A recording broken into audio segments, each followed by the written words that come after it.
authority that would embarrass us if we stopped to consider them. I was educated at a center of behaviorist psychology and spent a certain amount of time pestering rats. There was some sort of maze learning experiment involved in my final grade, and since I remember the rat who was my colleague as uncooperative, or perhaps merely incompetent at being a rat, or tired of the whole thing, I don't remember how I passed. I'm sure coercion was not involved, since this rodent and I avoided contact.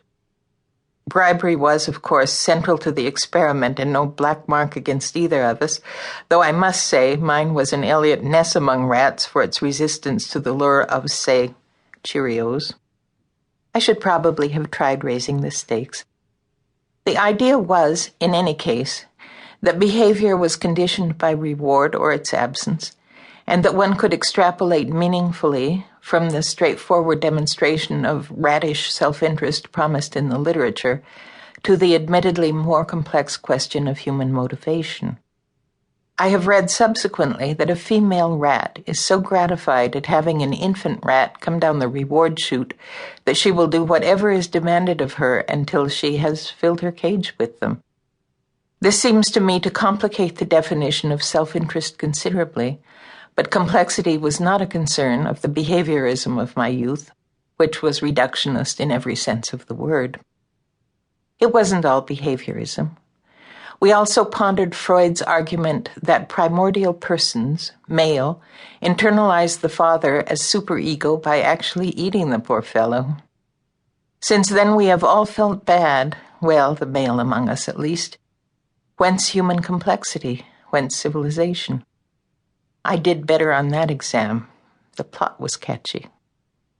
The situation of the undergraduate rarely encourages systematic doubt. What Freud thought was important because it was Freud who thought it, and so with B.F. Skinner and whomever else the curriculum held up for our admiration.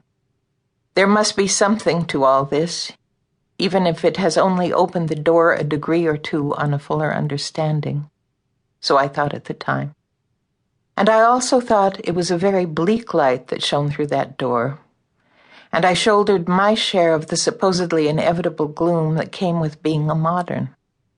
In English class we studied a poem by Robert Frost, The Oven Bird. The poem asks, what to make of a diminished thing? That diminished thing, said the teacher, was human experience in the modern world. Oh dear, modern aesthetics. We must learn from this poem, in singing not to sing. To my undergraduate self I thought, but what if I like to sing? And then my philosophy professor assigned us Jonathan Edwards' doctrine of original sin defended, in which Edward argues for the arbitrary constitution of the universe, illustrating his point with a gorgeous footnote about moonlight that even then began to dispel the dreary determinisms I was learning elsewhere. Improbable as that may sound to those who have not read the footnote.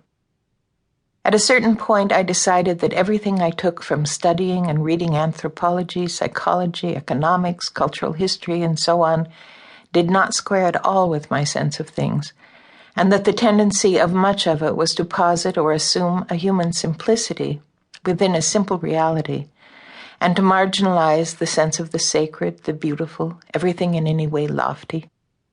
I do not mean to suggest, and I underline this, that there was any sort of plot against religion, since religion in many instances abetted these tendencies and does still, not least by retreating from the cultivation and celebration of learning and of beauty, by dumbing down as if people were less than God made them and in need of nothing so much as condescension.